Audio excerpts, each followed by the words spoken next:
কোনো মন্ত্রী না, সরকারকে পদত্যাগ করতে হবে। এবং যতদিন এই সরকার থাকবে এই দেশ সুষ্ঠু চলবে না, এই দেশের হত্যা বন্ধ হবে না, মানুষকে তারা আরো হত্যা করবে, আন্দোলন সংগ্রামে আরো হত্যা করবে। সেনাবাহিনী দেখা মাত্র গুলির যে নির্দেশ দেওয়া হয়েছে এবং যেভাবে হত্যা করা হয়েছে, এই সরকার ক্ষমতা থাকার নৈতিক অধিকার হারিয়েছে।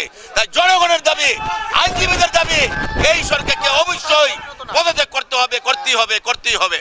সরকার পক্ষ থেকে সারা দেশে শোক দিবস পালন করা হচ্ছে। এটা হলো জাতিসংঘে একটা তামাশা আমরা মনে করি, এবং আন্দোলনকারীদের সঙ্গে একটা তামাশা, এবং যারা মারা গেছে তাদেরকে গুলি করে হত্যা করা হয়েছে তাদের সঙ্গে তাদের পরিবারের সঙ্গে তামাশা করা হচ্ছে। যারা হত্যা করলো, যাদের নিজস্ব মানুষ হত্যা হলো, তারাই আজকে আবার শোক দিবস পালন করে। এটা হলো একটা তামাশা ছাড়া আমরা কিছু না। আমরা আজকে রাস্তায় নেমেছি, পেশাজীবীরা রাস্তায় নেমেছি, আইনজীবীরা রাস্তায় নেমেছি।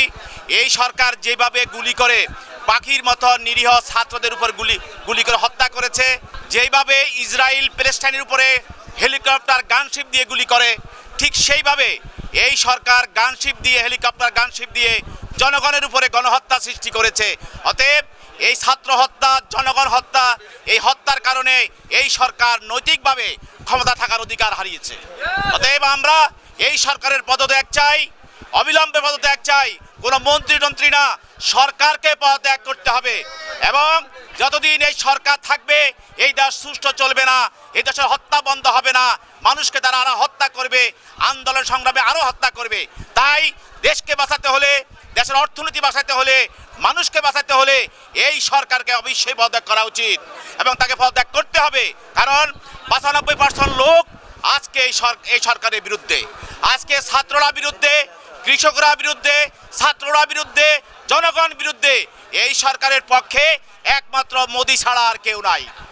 অতএব আপনারা দেখেছেন এই হত্যা, এই আন্দোলন এবং এই সংগ্রামের পক্ষে সারা বিশ্বে ছাত্রদের পক্ষে মিছিল মিটিং হয়েছে। এমনকি ভারতের বিভিন্ন বিশ্ববিদ্যালয়ে এই ছাত্রদের পক্ষে মিছিল হয়েছে। এবং পশ্চিমবঙ্গের মমতা ব্যানার্জিকে আমরা ধন্যবাদ জানাই। সেই কেন্দ্রীয় সরকারের সিদ্ধান্তকে ধিক্কার জানিয়েছে এবং ছাত্রদের আন্দোলন সঙ্গে সে একত্র ঘোষণা করেছে এবং রক্তপাত বন্ধ করার জন্য সে জনগণ বলেছে।